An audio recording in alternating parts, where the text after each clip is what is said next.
Hello there, world of tankers, and welcome to the channel. In today's video, we'll be taking a look at the Tier 10 Chinese tech tree heavy, the BZ-75.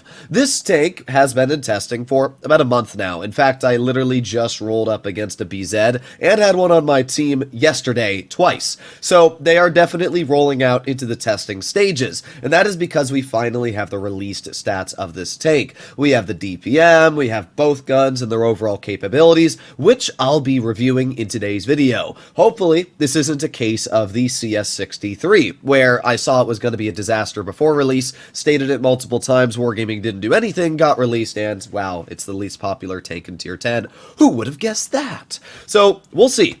As always, let's get straight into it. Starting off, we have this vehicle's top speed, reaching 40 kilometers per hour. That's actually pretty good, to be honest. A lot of the heavies we've seen released lately are not super fast. The SP2 only reaches a top speed of 32, and we have the BZ-75, which goes like 38. So yeah, not a lot of the heavies released lately have been super fast. Even better is the reverse speed. For some reason, Wargaming doesn't like giving heavies good reverse speed anymore.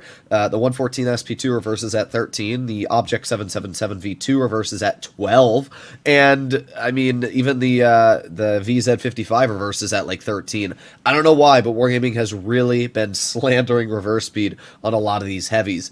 Thankfully, the BZ reverses at 15. This is a fairly respectable number. It'll allow you to get in and out of trouble, at least decently fast if you compare it to a lot of the other heavies we have currently. The power-to-weight ratio of this vehicle is sitting at 14.6, which isn't anything incredible, but that's actually pretty solid for what is a heavily armored vehicle, at least in my eyes. The 114 SP2 has a power-to-weight of around 12.5, and that vehicle actually feels pretty mobile due to the fact that it has decent terrain resistances, which appears to be the exact same case for this vehicle as well. So it'll actually get up to speed fairly fast in my eyes, which will actually make it a decently enjoyable tank. Traverse speed is 36 degrees a second, but we'll have to see that actually is once you're on medium and soft terrain. Turret traverse, only 22 degrees a second, and I should point out, if you take a look all the way over here, this vehicle is fully equipped, including the equipment slots. So yeah, it is going to be a little bit painful to have that poor turret traverse. Thankfully, as I did say, the hull traverse is decent, so you can turn the hull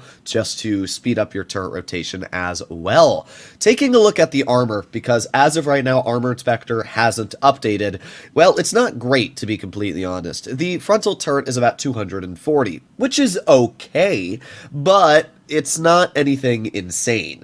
During yesterday's live stream, I actually got really lucky and ended up fighting an enemy BZ-75. Because of that, we get the perfect opportunity to see what this armor looks like in an actual real-world situation. So this is the BZ against 268 millimeters of AP pen. We can very easily see that the lower plate is incredibly weak. And you'll also notice there's two weak spots underneath the turret. Why? I really don't know. This is a Tier 10 heavy. Why does AP ammo look like it has a very easy time of cutting right through the underbelly of the turret? Yeah, I definitely think that should be buffed. We can also see the vehicle has some pretty big hatches on the roof. And yeah, those hatches don't appear to be all too hard to pen. We also got another hatch in the center, and while it is red against AP ammo, loading premium ammunition, I can pretty easily say that you're probably going to be able to cut through that big ol' bar in the center. So, little interesting there. You'll also notice that the edge of the turret is very weak. As I said, it's only about 240 mils thick.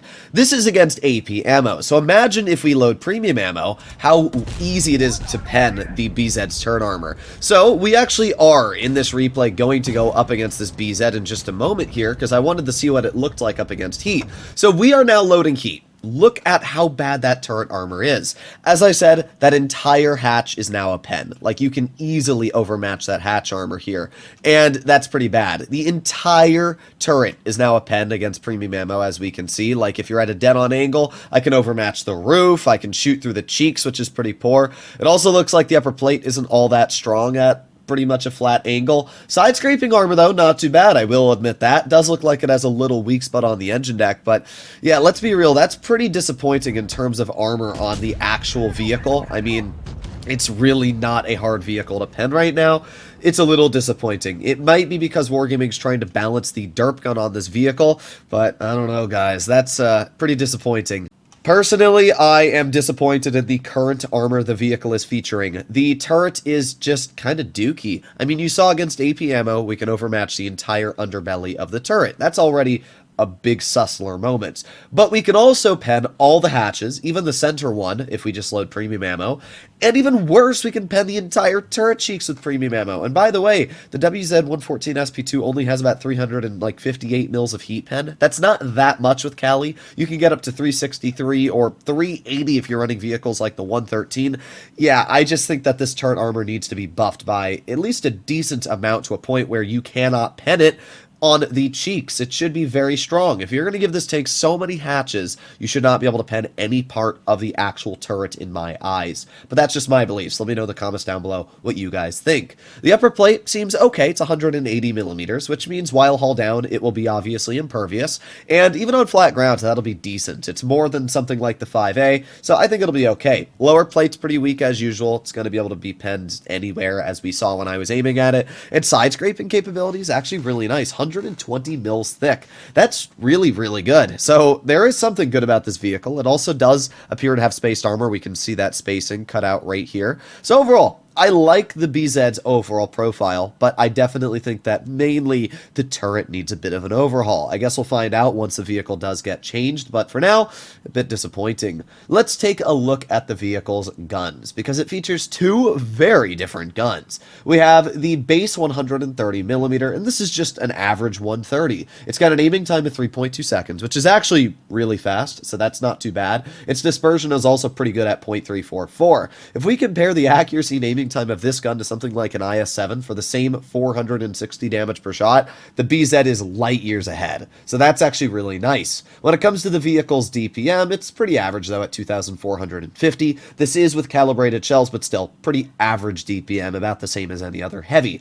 Penetration-wise, 273, okay, so pretty average, 358, the same as the 114 SP2. It's enough to get the job done, and the HE is also pretty nice on pen, 80mm. That's actually really nice, especially for these 600 damage per shot. It has 8 degrees of gun depression, and yeah, I mean, it's just a fairly average 130mm. I feel like if you put this gun on any tier 10 heavy, it'll do pretty well. So yeah, I can't complain about the 130. Seems pretty well balanced. It'll make the tank fun, yet not overpowered. If they get the armor properly fixed, it'll actually be a pretty solid tank. In terms of the second gun, this is where things get a bit interesting, because this vehicle gets a derp gun. The aiming time goes from 3.2 to 4 seconds. That's actually not too bad for really what it is. The dispersion gets quite a bit worse, going from what was 0.344 to 0.38. Still not the worst, but yeah, it's pretty inaccurate. And the DPM drops also quite a bit, going from what was 2450 to 2150. Obviously, with this derp gun, you are going to want to run calibrated because you need that pen. You already don't have good DPM, so you might as well boost your pen. And speaking of the pen, oh boy, it has 263 on the standard, which is okay. That's pretty average. But the premium, oh, 198? That's because this has premium Hesh. It deals 800 damage on a pen, which is actually super devastating. That's basically the same damage as a Caliban down at tier 8.